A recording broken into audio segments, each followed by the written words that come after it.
Good morning student, we are first year financial accounting. Financial accounting के अंदर आपका समस्या समाधान विधि चल रहे थे। अब समस्या समाधान विधि के कौन कौन से गुण हैं वो मैं आपको बता रही हूँ। तो समस्या समाधान विधि के निम्नलिखित गुण है। समस्या समाधान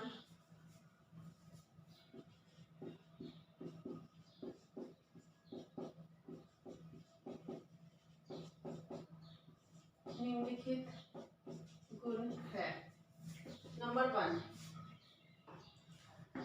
इस पद्धति में छात्र श्रम करके सीखते हैं।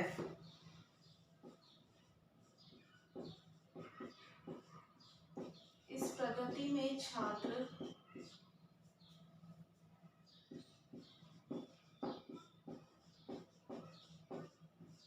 श्रम करके सीखते हैं।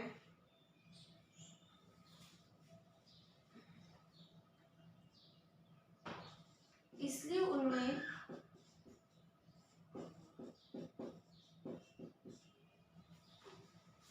रुचि और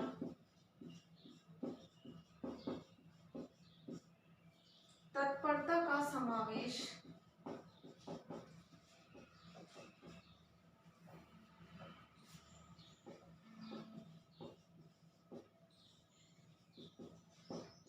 पाया जाता है।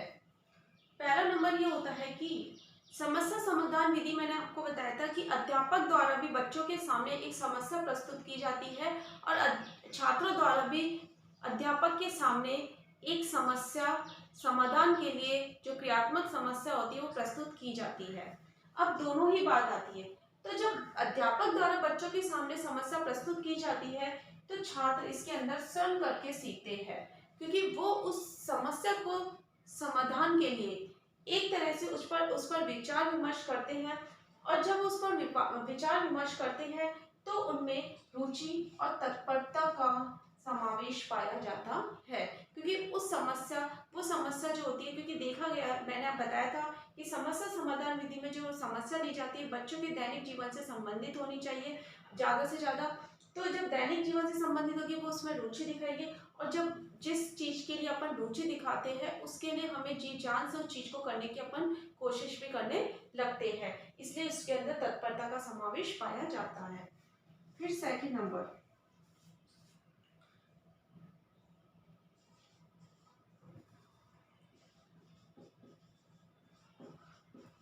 सक्रियता की भूमिका। सक्रियता की भूमिका समस्या समाधान विधि के अंदर छात्रों में सक्रियता देखी जाती है। मतलब ये देखा जाता है कि छात्रों को ये सक्रिय बनाए रखती है, एक्टिव बनाए रखती है, क्योंकि ये एक प्रॉब्लम सॉल्विंग मेथड है और इसके अंदर जब हमारे सामने कोई भी अपने आप ही उस चीज को करने के लिए आएगा, कोई भी चीज वस्तु समस्या जो हमारे सामने आएगा, कोई कंटेंट, तो हम उसको करने के लिए क्या कर रहते हैं, एक्टिव रहते हैं। जैसे प्रतिरूप का निर्माण करना होता है तो बच्चे एकदम एक्टिव हो जाते हैं। तो वही चीज है कि ये विधि बच्चों के अंदर सक्रियता की भूमिका को बताती है, बनाए रखती है। फिर नेक्स्ट आता है इसके अंदर थर्ड नंबर पे, छात्र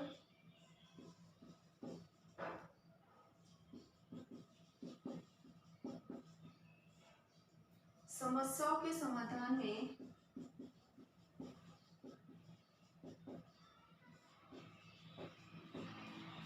वैज्ञानिक दृष्टिकोण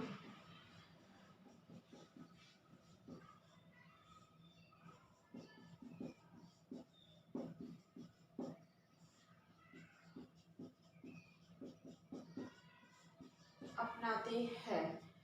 हम देखते हैं कि अब वर्तमान में हमारे सामने बहुत सी चीजें जो आई है वो विज्ञान की ही देन है और विज्ञान ने ही हमें इतनी आगे तरक्की करना बताया और हमारी आवश्यकताओं को बढ़ाया है। तो ये कह सकते हैं कि जब छात्र समस्या का समाधान करते हैं तो वो विभिन्न प्रकार की साइंटिफिक टेक्निक्स को काम में ले सकते हैं। वैज्ञानिक दृष्टिकोण मतलब वो वर्तमान में अब प्रैक्टिकल रूप से उस चीज को सोच लेंगे, विचार करेंगे उस समस्या पर, ना कि पहले सिर्फ सिद्धांतों पर बल दिया जाता था, बल्कि अब व्यवहारिकता पर भी बल दिया गया है। और जो व्यवहारिकता पर बल दिया गया जाता है वो विज्ञान से वैज्ञानिक होता है। तो ये माना जाता है कि जो समस्या जो होती है, बच्चों के समाधान जो बच्चे करते हैं वो वैज्ञानिक दृष्टिकोण को अपनाते हैं। फिर नेक्स्ट आती है इसके अंदर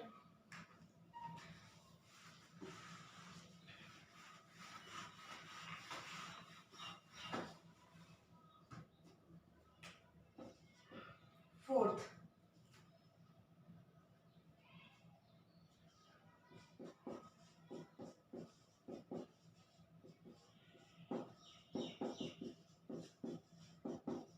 समस्या समाधान विधि जो कि बच्चे द्वारा स्वयं उत्पन्न की जाती है। तो बच्चे जब उस समस्या पर विचार विमर्श करते हैं तो उनके अंदर, छात्रों के अंदर क्या होता है, तर्क शक्ति का विकास किया जाता है। मतलब इस पद्धति के माध्यम से छात्रों में तर्क शक्ति का विकास किया जा सकता है। फिर आती है नेक्स्ट, फिफ्थ नंबर पे,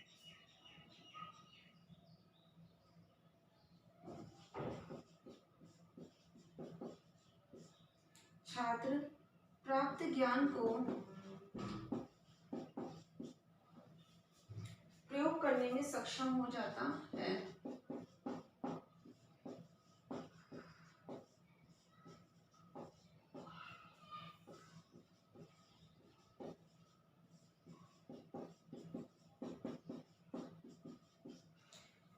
छात्र प्राप्त ज्ञान को प्रयोग करने में सक्षम हो जाता है क्योंकि ये विधि एक दैनिक व्यवहार से संबंधित, बच्चों की दैनिक व्यवहारिक जीवन से संबंधित होती है।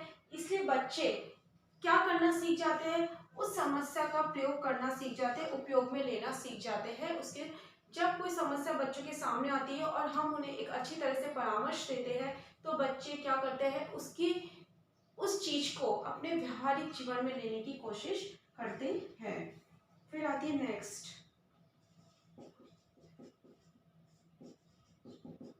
छात्रों में मनन,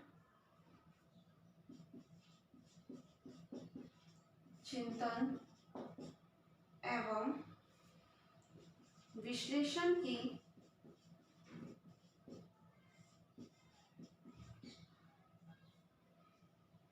शक्ति की वृद्धि होती है।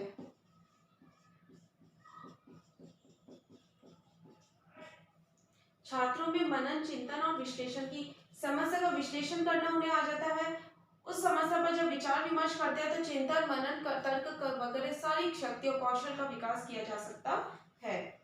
फिर नेक्स्ट आता है सेवेंथ,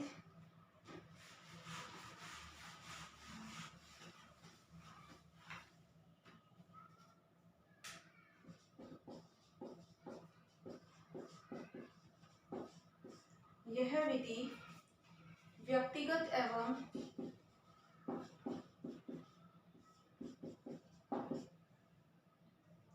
कक्षा शिक्षण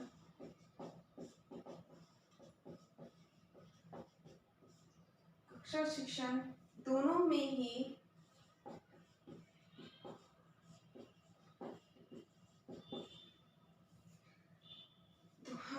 आसानी से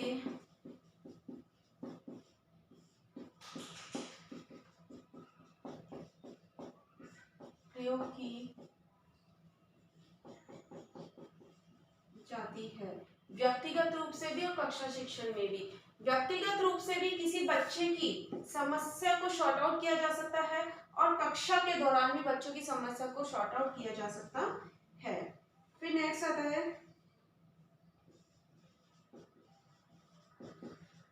स्वाध्याय की प्रवृत्ति को बढ़ावा।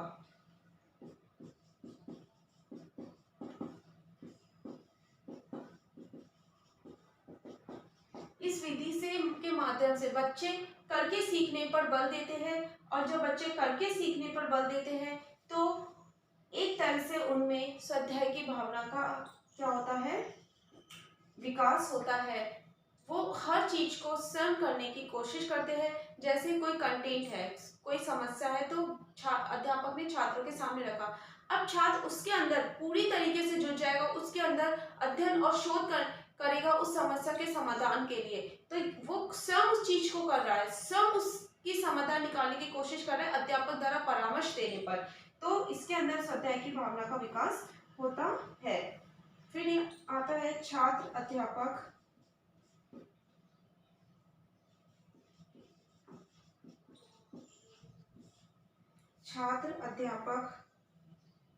दोनों ही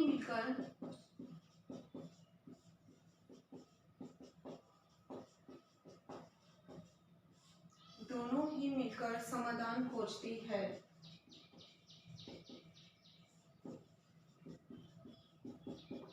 ये आपको क्लियर है? छात्र अध्यापक दोनों ही मिलकर समाधान खोजते हैं। और लास्ट आता है छात्रों में समस्या के समाधान के लिए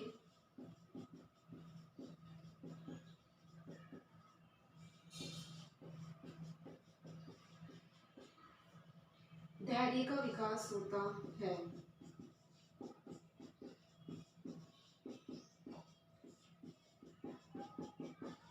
मतलब बच्चों में पेशेंस आता है, और शिक्षण के दौरान बच्चों में पेशेंस तो सबसे ज्यादा ही इम्पोर्टेंट माना जाता है। ये क्या थे? आपके समस्या समाधान के गुण थे। अब आपका गृह कार्य है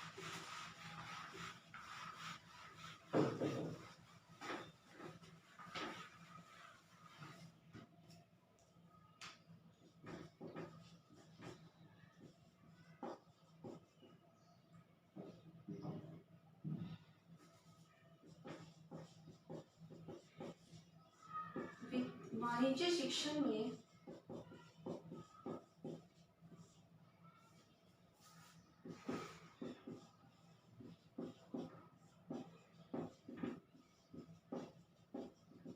समस्या समाधान के गुणों को स्पष्ट कीजिए। वाणिज्य शिक्षण में समस्या समाधान के गुणों को स्पष्ट कीजिए। घर पे रहिए, सुरक्षित रहिए। Thank you.